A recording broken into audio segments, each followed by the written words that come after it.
Well, hello gorgeous Gemini. Welcome to your Pisces full moon bonus reading today. I'm starting the reading with the opening of the key, which looks at the four realms of your life and then drill down. So across those four realms, we just look at, so here we've got the red jasper, which is around the wands, creativity, any new opportunities from a career perspective, etc. And then going into the emotional realm, similar to the cups, we've got rose quartz here. That's about relationships, love and family, etc. And then we've got the beautiful amethyst here, which is around what's on your mind, intellectual thoughts and spiritual realm, etc. And then finally on the fourth realm, we have the pentacles, which is this beautiful green adventuring, which looks at money, foundations, opportunities for career, etc. Also keep in mind with that realm that there's that crossover between the wands energy too and the pentacles energy, because obviously without that spark and creativity and that passion, it does affect our income when we're looking at those two realms.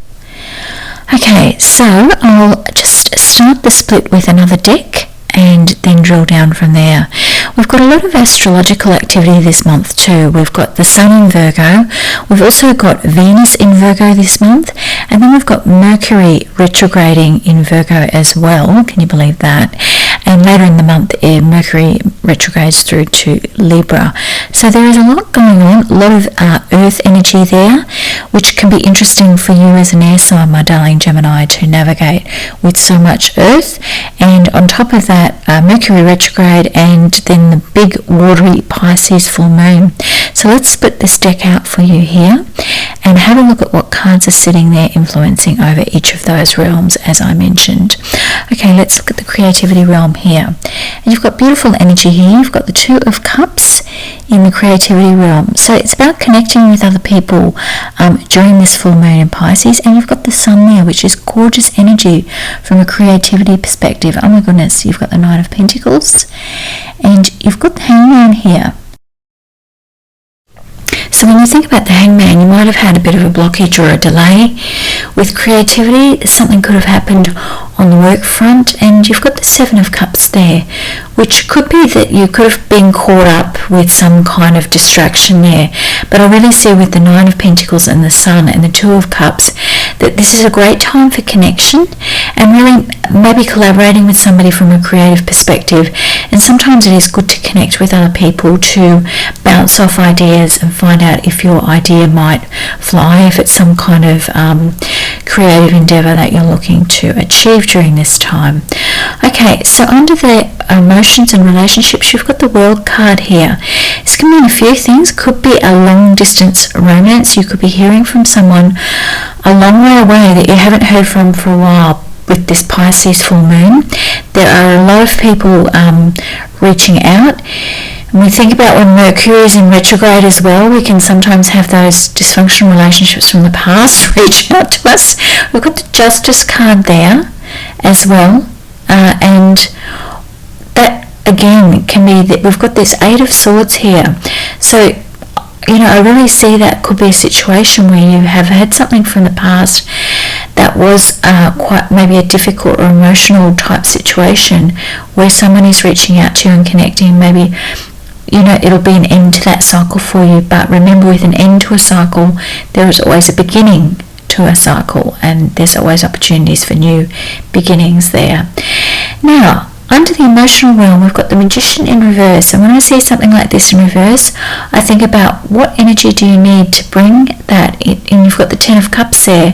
So what energy do you need to reclaim so that you can step, wow, you've got the Nine of Cups there as well, and the Three of Cups. So beautiful energy there. So it's something like you've got to make two choices there with the Two of Swords, but I just feel like you've got these great cards here, but there's some indecision. There's something that you're making a decision about, or you're feeling a bit sapped of energy, and you really need to tap into that positive energy. And I think you'll see that there's some really good things from an emotional state, from your mental intellect state at the moment.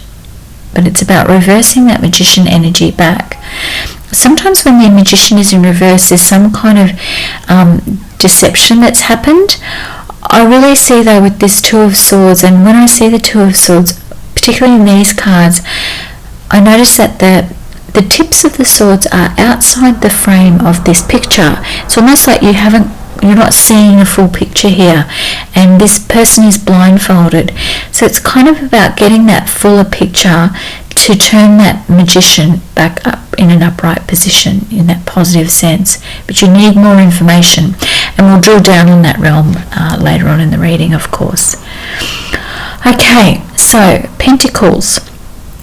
Now we've got the Six of Pentacles here for the money and foundation realm, and it's interesting when I see the Six of Pentacles here, it's about giving, and you might see that as a, you know, having money to give and a generous period. But I always see the Three of Pentacles here of, you know, you're giving this money out, but remembering there's only two pentacles on the side, and putting that pentacle kind of top of mind here. I often think with this character in this card, it's like you can be spending money but not thinking about when you might need money at a later date, you know, where you're he's looking forward, so he's distracted by what's happening in front of him but not seeing this other person behind him. And I often see that as, you know, this can be things like online shopping, those kinds of things that are right in front of us that we put our money out to, and we forget that we might be that person standing behind there at one point that actually needs that money, if that makes sense. So it's that being generous to ourselves before we can give to others is really quite important as well, darling Gemini.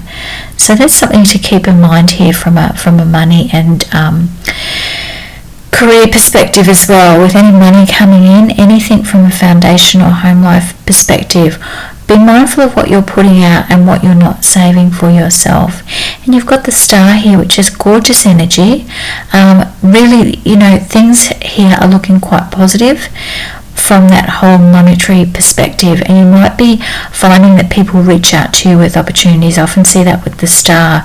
Now, you've got the Tower here, and that's more about, I never see the Tower as something to fear. I see it as something to, there might be some misguided foundations here, and again that might feed back to that Six of Pentacles energy where I said, you know, your principles about money or how you're spending money might be just a bit off and might need a bit of a reset.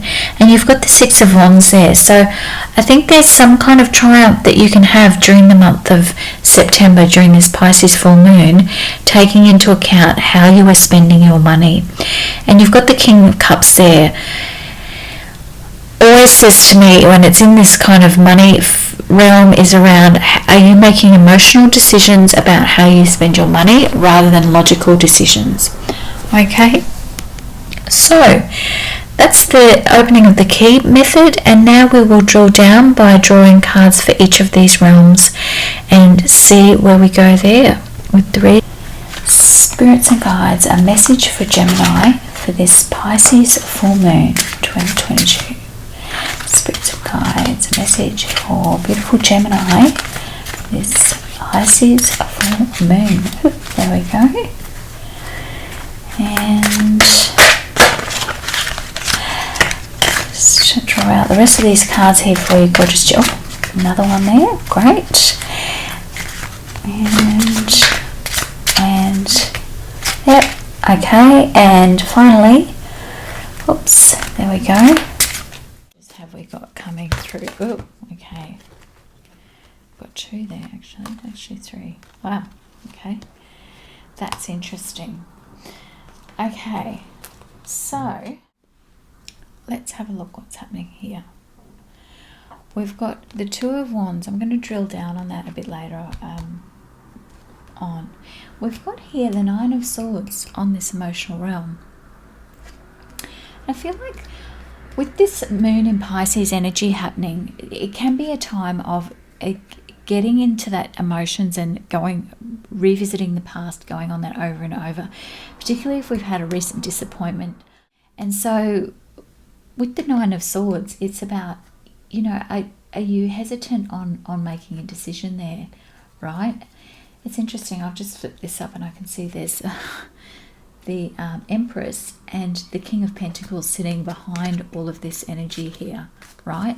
So it's almost like after you go through this period of indecision, you've got the Empress and King of Pentacles energy coming through there. I'm going to pull a few more cards on this one just to clarify here what's happening. Okay. And we've got the Emperor and the Hierophant have come out in this realm here, right? So I sense that there's this you know, opportunity to be a bit more, the creativity is there and that connecting there, but that balance of what do you actually want to happen in that realm is definitely there. You've got the Sun energy, you've got the Two of Cups connecting with others, but with this Hierophant and Emperor here, I'm just wondering, you know, is this a person that you need to connect with, a mentor or something like that?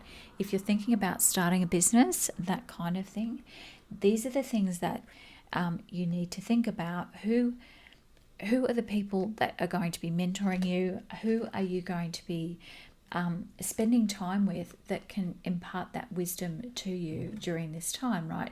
If you are going to take that seriously, and this is for people who are wanting to start a business, then that investment there, rather than that kind of tossing things around, you have to take a step, take an action, is the message coming through there with that, okay? So even though you've got this over and over, that can also make us very stagnant when we're getting caught up in all of these thoughts instead of sharing them. Okay, let's look at what's come up here on the emotional realm. We've got the Four of Swords, and it was come out in reverse. So I feel like there's we see the Four of Swords as a break, and I feel like when it's in reverse, it's like you're ignoring that sign that you need time out, or that you should be taking a break from a situation rather than perhaps becoming, particularly with swords, we've got that interaction with words, etc. as well. It's interesting, she's lying on the moon in that card too, and we've got this Piscean full moon as well. So let's see what else we've got coming through here. We've got the Knight of Wands and we've got the Six of Swords. So I feel like this is this break. You're moving away from something, and perhaps it is a Knight of Wands person. You know, somebody who's a fire sign, or somebody who came on with a lot of passion and then maybe has not come through with the goods there. And you had the World there about that starting again, ending a cycle type energy, and justice is happening. So this is something to keep an eye on over the next month. Is there a moving away from a particular energy, or is this Knight of Wands coming towards you and you are now being pursued, right? So I would be keeping in mind, if I was having a break from somebody, is there somebody who's going to come back and pursue you? And I'm finding this a lot in the readings for the Piscean moon. People tend to tap into their emotions a lot during a full moon in Pisces, because it is such an emotional sign. It's it's the sign that's the culmination of all of the other signs, that the sign that signifies having lived many lives, etc. And it's about that, you know, nurturing energy, and sometimes it's that reaching out as well that happens during this time. We've got the Queen of Swords over the thinking spiritual realm, and this is about getting your thoughts and emotions in hand, under control, a bit more. You'll see in here a bit more compartmentalized as well, is how I see this card. Things are kind of really quite solid and locked in there, even though it's kind of almost signifying like a hot air balloon. It's like locking those things in and looking ahead, and that's a really important energy to have there. And it's about turning that, as we said, with that Magician energy, turning it up the right way. And you had that beautiful Ten of Cups, beautiful Nine of Cups, and Three of Cups there, looking forward during this period of time. I'll just pull a few more cards here for you. Definitely Gemini. I just feel like there's something else coming out here. Well, okay, we've got a King of Cups person. So this is an energy that is coming through, obviously, to close out this reading. This could be someone coming through during this Pisces and full moon season. King of Cups signifies, it can be a court card that signifies a water sign. Could be a Piscean, right? So keep an eye out for this person coming through at this point in time. particularly water signs, tapping in a bit more into their emotional realms. It could be something to watch out for. Okay, my darling, I'm going to do some last draws here for you before we close out this reading for you today. Just a quick bonus reading. And see what some closing messages are. Well, lots apparently for you. Gorgeous. Really gorgeous. I love that when that happens. It's like, oh, there's one there. Okay. Beautiful. Excellent. Now, if you were here, I would say, where do you want to start? But we'll start in the creative and realm here. We've got the Eight of Wands, and this is about swiftness, remember? Nothing ever is, but all things are becoming. All things are the offspring of flux and motion. And remember I said that earlier. If you've got that this Nine of Swords energy that going over and over and over, that's not actually doing anything. We often... we've all done it. You know, you worry about, oh, should I do it this way? Should I do it that way? It doesn't get the actual thing done. Sometimes it's actually in the doing. Well, I think most times it's in the doing that you get the result, right? On the emotional realm, you've got the Page of Cups. So I do feel you're going to get that message. Like I said, it could be from that King of Cups person. Page of Cups is around a message, and it says there is no instinct like that of the heart. So as I said, this is a time where people are going to be led a lot by their hearts during this full moon period. So keep an eye out for that if that's of interest to you, darling Gemini. Let's look at what's happening in your emotional realm. We've got the Seven of Swords. One must have chaos in oneself to be able to give birth to a dancing star. I love this idea, and it's really reflecting that that Nine of Swords, Nightmares card, that over and over thing, you know, and it's pushing forward something from yourself, from this mind here. It's interesting. I've put the King of Cups down on that realm. I think this person is on your mind at the moment. And then you've got the Chariot here on the Pentacles and money realm. Do not go where the path may lead. Go instead where there is no path and leave a trail. And that's it. You don't have to do things the way that you've done them before. You don't have to keep giving or spending money or doing it the same way that you have. It's that saying, isn't it? The definition of crazy is doing the same thing over and over again and expecting a different result. Even with that Two of Wands, and you've got a beautiful moon in that card too, right? Even these hot air balloons came up with that beautiful Queen of Swords. It's almost like that double message there of really bringing in that energy and putting it to good use, okay? And then I'll just draw some final oracle cards for you, my lovely. This is a parting message from Spirits and Guides for you today, my beautiful Gemini. Let's go. Let's see what Spirits and Guides have got coming forth for you. There is a lot of energy here, and I have this one as well. Okay, gorgeous Gemini. Let's see what's happening here. We have got let go, right? Let go. Once you let go of the outcome, you'll be able to release all the emotional constraints that have held you back in the past. Trust in the higher good and guidance of spirit, as we have only your best intentions at heart and will do everything in our power to protect you. Beautiful message there, straight from, isn't it? And ground yourself. Being distracted, unfocused, and irritated and impatient are all signs that you're ungrounded. Now is the time to become centered and allow spirit to help you ground yourself and reconnect with the divine source. And it's so very true. It's okay to relax, chill out and just be. That's when you find out who you really are, that essence of who you are. This worry gets us in this hyped up state that you came out with that Nine of Swords. It gets us in this hyped up state, whereas that ground yourself, be out in nature, go for a walk. And even if you don't feel like you can go for a walk, I've even seen that there have been studies done that even looking at photos of landscape etc., is calming to human beings. So something to keep in mind if that's what you're into, beautiful Gemini. Okay, hey, as always, thank you so much for honouring me with your space and time today. If you've made it this far in the reading, thank you so very much. That's beautiful of you to share your time with me today. And if you liked this reading, please pop a like below. If you'd like to comment, that would be beautiful. I love it when I see comments there, so I know that readings are resonating. It's that way of kind of interacting, and I know that I'm on track. If I don't get comments, sometimes I think, oh, am I not on track? But if I don't get told that, I'm, so if you would love to leave a comment, that would be great. And apart from all of that, darling Gemini, as always, please take care and have a beautiful day. Bye-bye.